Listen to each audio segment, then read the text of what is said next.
Bonjour peuple congolais, je me permets de prendre la parole ce matin parce que je suis une Congolaise. Née au Congo, grandie au Congo, j'ai quitté le Congo, j'avais 31 ans. Je suis arrivée en France à 31 ans. Aujourd'hui, je suis une Française, mais je n'oublierai jamais d'où je viens. Je n'oublie jamais où est-ce que je suis née, mes origines.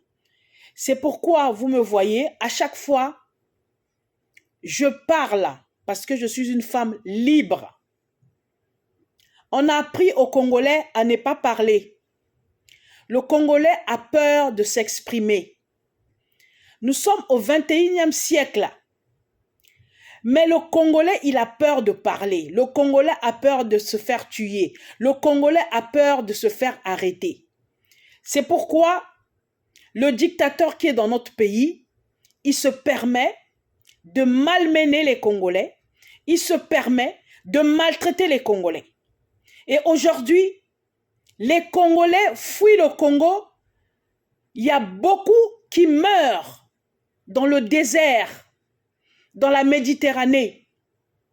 Pourquoi? Parce qu'ils veulent fuir la souffrance qu'il y a au Congo. Et moi, en tant que Congolaise, je n'arrêterai jamais, jusqu'à la fin de ma vie, de dénoncer et de parler de tout ce qui se passe dans ce pays-là. Vous trouvez normal? Vous dirigez un pays où il y a 5 millions d'habitants. On n'est que 5 millions d'habitants. On a le pétrole, on a le bois. On a les richesses qu'il faut dans ce pays-là. Mais les Congolais souffrent. Les Congolais vivent comme comment je peux vous dire ça? Comme des gens qui n'ont pas un pays. On est étranger dans notre propre pays. On ne peut pas faire le commerce. On ne peut pas faire des grandes choses. On ne peut pas faire la plantation ni l'agriculture. On ne peut pas faire l'élevage. On ne peut rien faire dans ce pays-là. Pourquoi? Parce que le dirigeant congolais et ses sbires, le dirigeant congolais et ses ministres font en sorte que le peuple puisse souffrir, qu'on n'ait rien. Et aujourd'hui, ce qui les intéresse, c'est quoi? Monsieur Mboulou, ministre de l'Intérieur, tu te permets de te lever pour dire que celui qui n'a pas de pièce d'identité, je ne sais pas à quelle heure, c'est un voyou, on doit l'arrêter. Mais est-ce que vous pensez à ce que les Congolais vivent tous les jours? Est-ce que vous vous inquiétez que les Congolais n'arrivent pas à se soigner? Est-ce que vous vous inquiétez que vos hôpitaux tuent les Congolais tous les jours? Est-ce que vous vous inquiétez que le Congolais n'a pas d'eau potable? Est-ce que vous vous inquiétez que le Congolais n'a pas d'électricité? Les écoles sont foutues. Nos enfants n'arrivent pas à bien étudier. Ils étudient par terre. 80, 100 élèves par classe. Les universités, n'en parlons pas. Vous vous inquiétez de tout ça? Vos enfants sont en Europe. Vous épargnez vos familles. Ils viennent en Europe pour faire des études, vos enfants. Vous-même, quand vous êtes malade, vous venez en Europe pour vous soigner. Et vous laissez la merde au Congo. Les Congolais sont des merdes pour vous. Et vous pensez que ça va continuer comme ça? Non. Vous devez prendre conscience. Aujourd'hui, la femme congolaise, elle doit se lever pour parler. Et nous, on est là pour parler. OK? Donc, vous ne pouvez pas diriger un pays de 5 millions d'habitants avec toutes les richesses qu'on a. Vous maltraitez les Congolais et vous sortez des lois qui n'ont ni tête ni queue. Pourquoi? Parce que vous pensez que être ministre, c'est s'amuser. Être ministre, c'est maltraiter son peuple. Mais vous venez en Europe, non, vous venez en France. Vous voyez comment les Français dirigent leur pays. Vous voyez comment Macron se démêle à trouver des solutions pour son peuple.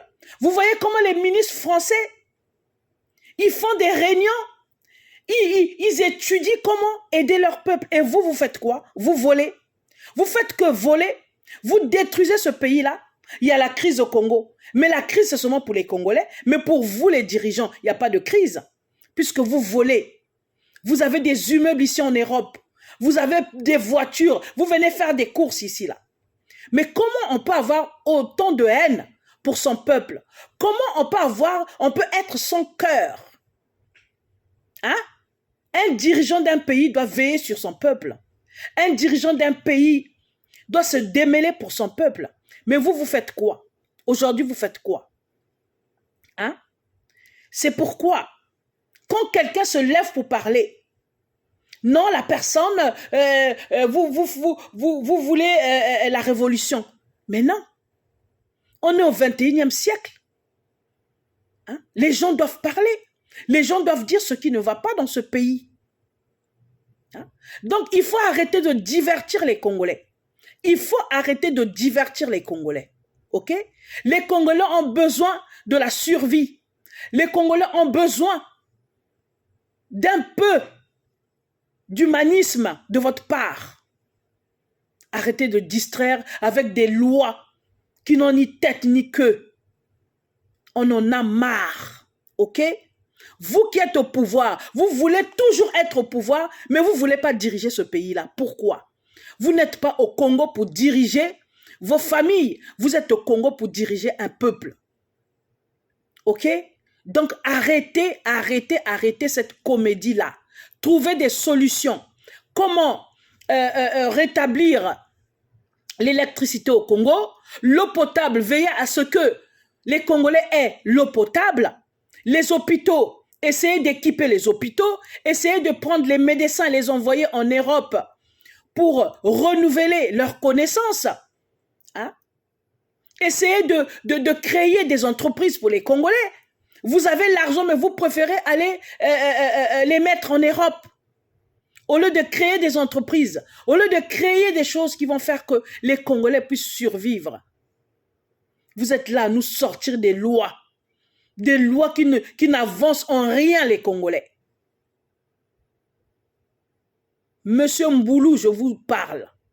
Si vous écoutez cette vidéo, je suis votre fille, peut-être votre petite fille. Mais ce que j'ai dans mon crâne, je réfléchis mieux que vous. Vous qui êtes au pouvoir, vous qui êtes là, en train de faire la course, de voler. Mais vous pensez que quand vous allez mourir, vous allez emmener ces immeubles-là?